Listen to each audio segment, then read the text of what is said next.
क्या खासियत है अजीत डोभाल की? कभी आप मिले, कोई कभी काम किया? अजीत डोभाल से मिले हैं काफ़ी, बहुत नेशनलिस्ट आदमी है काम करने में। उसमें एक क्वालिटी है जो आर.एन. काव में भी थी, कि अगर कोई छोटे लेवल का ऑफिसर भी कोई काम कर सकता तो उससे वो डायरेक्ट करवा लेते हैं। वो हियरार्की वाला चक्कर नहीं आता कि सीनियर से पूछेंगे या जूनियर से पीछे। उसने अगर करना है, छोटे लेवल का ऑफिसर भी कैपेबल है तो उससे डायरेक्ट कराएंगे। वो बीच में जो अफसरों की लाइन होती है ना, वो उसकी जरूरत नहीं है फिर। ये उसमें क्वालिटी है, ये आर.एन. काव में भी थी। कुल मिला के आप अजीत डोभाल को मानते हैं कि वो ऑपरेशनल है, ऑपरेशन के मामले में काफ़ी तेज है? जी डोभाल देखिए, अभी तो मेरे ख्याल है आप सबको याद होगा, आप सब लोग जागरूक नागरिक है इस देश के, जनता को भी आप ही जागरूक करते हैं। 2014 में नरेंद्र मोदी पीएम बने थे और अजीत डोभाल को एनएसए लगाया था।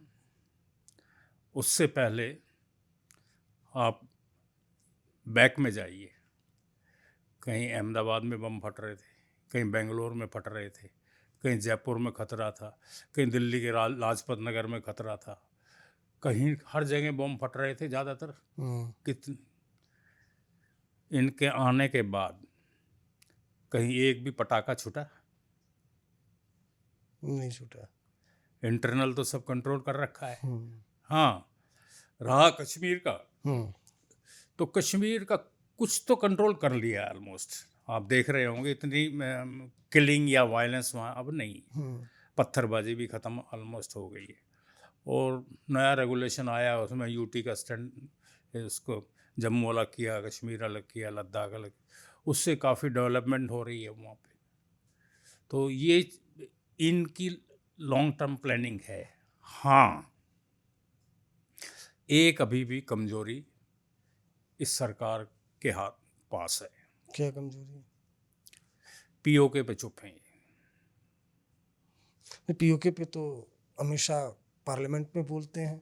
अमित शाह कम बोलते, राजनाथ सिंह ज़्यादा बोलते हैं। हाँ, दोनों लोग बोलते हैं कि नहीं, ये अभिन्न हिस्सा है भारत का। एक जैसे हमारी आपकी डिस्कशन हो रही है, एक कॉन्क्लेव हो रही थी, तो उसमें राजनाथ सिंह बैठे थे और बातचीत होने के बाद मेरे को भी बुलाया गया था कि, तो मैं आगे बैठा हुआ था, तो उन्होंने कहा कि आप क्वेश्चन पूछिए। तो मैंने राजनाथ सिंह से कहा, मैं राजनाथ सिंह जी, आप पार्लियामेंट में कह चुके हैं कश्मीर हमारा था, हमारा है, हमारा रहेगा। कहते हाँ। पीओके कश्मीर, मैं कहा कश्मीर का हिस्सा पीओके भी है, तो उसको आप हिंदुस्तान में बाई फोर्स कब मिला रहे हैं? ये उनकी एक आदत है हाथ हिलाने की। तो हाथ हिला के मुझे कहते हैं इसको तो बचा ले, मतलब जो हमारे पास कश्मीर है। ये पुरानी बात है, 2-3 साल पुरानी होगी। तो कहते इसको तो बचा ले, ये इनका नज़रिया है। तो वो बात नहीं है, किलिंग इंस्टिंक्ट नहीं है जो इंदिरा गांधी में थी। वो आयरन लेडी थी, उसने बांग्लादेश के बनाया, पाकिस्तान के 2 टुकड़े कर दिए। लेकिन इनमें ये दम नहीं है कि ये तो हमारा 52% लिए बैठे हैं, हमारे पास तो 48% ही है, जैसा कि सुनने में आ रहा है। तो ये कब मिलेगा? जब से अब मैं 70 ईयर्स का हो चुका हूँ, सुनते आ रहे हैं कश्मीर हमारा था, लेके रहेंगे, ये अब तक तो कुछ हुआ नहीं। अब आने वाली जनरेशन, आप भी ये कब तक इस चीज़ को देखती? ये बाई फोर्स होगा। बाई फोर्स होगा, लेकिन न्यूक्लियर भी तो है पाकिस्तान के पास। रहे उससे क्या फ़र्क पड़ता है? न्यूक्लियर उनके पास है, हमारे पास नहीं है। वॉर हो जाएगी। मतलब ये है कोई आदमी रिवॉल्वर लिए बैठा है और मेरे पास रिवॉल्वर है, मैं डरा बैठा रहूँ उससे। ये तो जो पहले शूट करेगा वो मारेगा।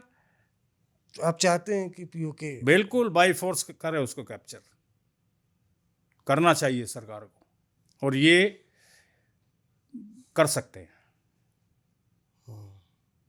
इस बारे में। लेकिन मैं जो मेरी अपनी डिस्कशन यहाँ हाई लेवल्स पे हुई है कई दफ़ा, कोई एजेंडा नहीं है इनका।